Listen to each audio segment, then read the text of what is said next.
नमस्कार साथियों। आज हम समास के टॉपिक को आगे बढ़ाते हुए पहला जो समास है अव्ययभाव समास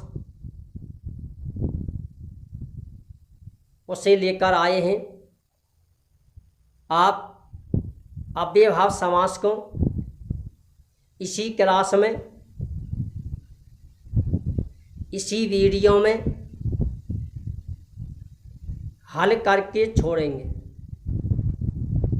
ये हम आपसे वादा करते हैं। लेकिन आप वीडियो को अंत तक ज़रूर देखें। यदि आप अंत तक नहीं देखोगे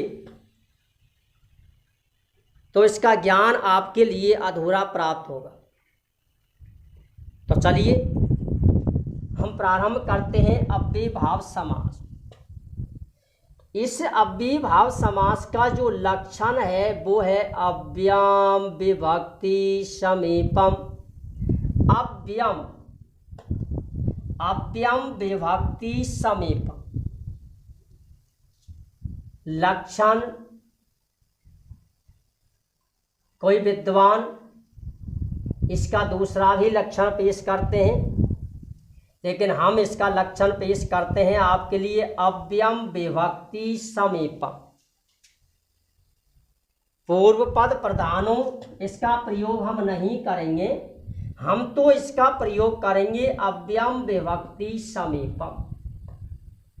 यानी जिस समास का पहला पद अव्यय हो, दूसरा पद कोई संज्ञा हो, तो वह अव्ययभाव समास कहलाता है। अब यहाँ आपको ये प्रश्न देखना है कि अव्यय किसे कहते हैं। ऐसे शब्द जिनके रूप लिंग और वचन, ऐसे शब्द जिनके रूप लिंग और वचन आदि में कोई भी परिवर्तन नहीं होता है, उन्हें हम अव्यय शब्द कहते हैं।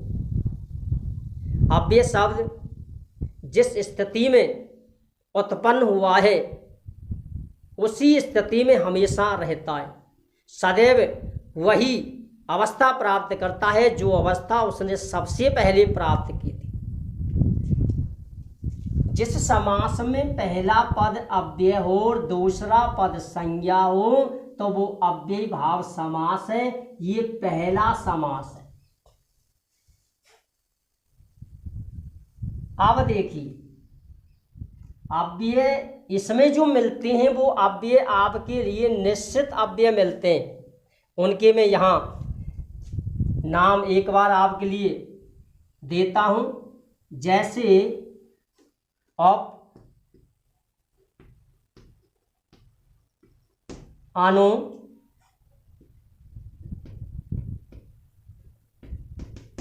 अधि, प्रति, यथा, से, सो,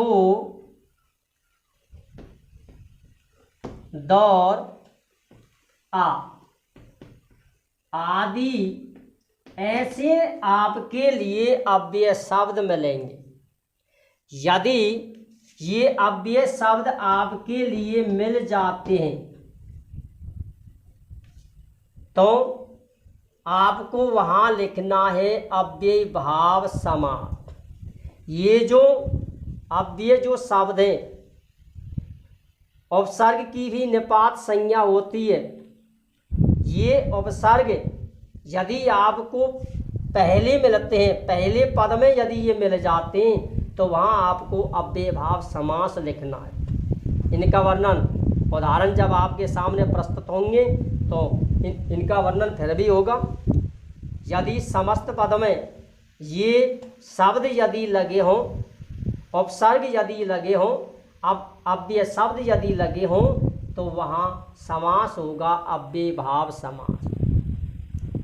अब देखिए इस समास का जो समस्त पद होता है वो नपुंसक लिंग एक वचन में रहता है। इस समास का समस्त पद नपुंसक लिंग एक वचन और एक वचन में लगता है अम। तो इसलिए आपको समस्त पद में ये लगाना है अम। लेकिन यदि संज्ञा ईकारांत या उकारांत दी हुई हो तो आपको अम का प्रयोग नहीं करना है। वहां दीर्घ वर्ण को लघु वर्ण में बदल देना है। ये दीर्घ ई है, इसकी लघु ई होगी। ये दीर्घ उ है, इसका लघु उ होगा। यदि संज्ञा ईकारांत या उकारांत हो तो अम का प्रयोग नहीं करते हैं, यानी वो नपुंसक लिंग में नहीं बनता है। गुरु वर्ण को लघु वर्ण में बदल देते हैं। नंबर 3, समास विग्रह से समस्त पद और समस्त पद से समास विग्रह चाहे कोई भी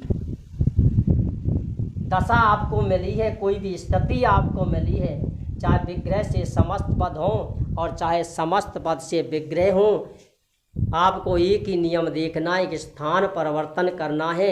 आगे से पीछे और पीछे से आगे। पहले पद के स्थान पर उत्तर पद और उत्तर पद के स्थान पर पूर्व पद यानी पहला पद। स्थान परिवर्तन करते समय प्रत्येक नियम को ध्यान रखें। स्थान परिवर्तन किया जाता है। स्थान परिवर्तन का मतलब है पहले पद के स्थान पर दूसरा पद और दूसरे पद के स्थान पर पहला पद। आगे से पीछे और पीछे से आगे। स्थान परिवर्तन करते समय अव्यय शब्द के पर्याय शब्द लगाएं। यानी ये जो आपके सामने उपसर्ग दिए हैं, अव्यय शब्द दिए हैं, स्थान यदि बदला जाता है, ये आपको समस्त पद में आगे मिलेंगे। इनको जब आप बाद में ले जाते हो पीछे, तो इनके स्थान पर आपको पर्याय शब्द लगाने। उप यदि दिया है तो आप समीपम का प्रयोग करें। अनु यदि दिया है तो आप पश्चात का प्रयोग करें। लेकिन इसके बाद यदि रूप गुण दोष दिए हों तो योग्यम का प्रयोग करें। अधि दिया है तो आप इति का प्रयोग करें। प्रति के स्थान पर प्रति का ही प्रयोग करें। यथा यदि दिया है तो आप अंतिक्रम का प्रयोग करें। से ये 3-4 अर्थों में होता है, 7 अर्थ में भी होता है और समान अर्थ में भी होता है। 7 अर्थ में तृतीया विभक्ति लगाते हैं और समान अर्थ में षष्ठी विभक्ति लगाते हैं। सहितम का प्रयोग करें या सदृशम का प्रयोग करें। सु यदि दिया है तो समृद्धि का प्रयोग करें। दुर यदि दिया है तो वृद्धि का प्रयोग करें। निर यदि दिया है तो अभाव का प्रयोग करें। आ यदि दिया है तो आप पर्यंतम का प्रयोग करें। इस प्रकार से आप स्थान परिवर्तन करते समय इनके पर्यायवाचियों का विशेष ध्यान रखें। अगला नियम, स्थान परिवर्तन करते समय अव्यय शब्दों के पर्यायवाची लगाएं और जो संज्ञा शब्द है उस संज्ञा शब्द में इनके आधार पर आप विभक्ति लगाएं। सह यदि दिया है तो आप तृतीया या षष्ठी का प्रयोग करें। सो, दौर, निर, उप और अनु यदि ये अव्यय शब्द दिए हों तो आप वहाँ षष्ठी विभक्ति का प्रयोग करें। परंतु यदि अधि उपसर्ग दिया है तो आप अधि के साथ में सप्तमी विभक्ति का प्रयोग करें। प्रति यदि दिया है तो आप कोई भी परिवर्तन ना करें, उस संज्ञा को 2 बार लिख दें। इस प्रकार से आप संज्ञा में विभक्ति जरूर लगाएं। विभक्ति इन्हीं के आधार पर लगाई जाती है। अगला नियम है, अंतिम नियम है कि यदि नदी का नाम दिया हो और उससे पहले यदि संख्या दी हुई हो, जैसे द्वयी यमुना। आपको पता है कि यदि किसी समास में पहला पद संख्यावाची हो तो वहाँ द्विगु समास होता है, लेकिन बंधुओं द्विगु समास होता है, ये सत्य है। यदि समास का पहला पद यदि संख्या शब्द है या संख्यावाची है तो वो द्विगु समास होता है। यदि दोनों ही पद संख्या दिए हुए हों तो वो द्विगु समास नहीं होगा, वो है द्वंद्व समास होगा। लेकिन यहाँ एक पाणिनि जी ने नियम लिखा है कि यदि संख्या दी हुई हो, नदी का नाम यदि दिया हो तो बंधुओं वहाँ द्विगु समास नहीं होगा, वहाँ अव्ययी भाव समास होगा। ये प्रश्न आपको विशेष कर ध्यान रखना है। यदि संख्या हो पहला पद, संख्या के बाद में किसी नदी का नाम दिया हो तो वहाँ आपको द्विगु समास नहीं लिखना है, वहाँ समास का नाम लिखना है अव्ययी भाव समास। समास विग्रह दोनों का समान होगा। समास विग्रह द्विगु समास का भी उसी प्रकार से होगा और अव्ययी भाव समास का भी उसी प्रकार से होगा।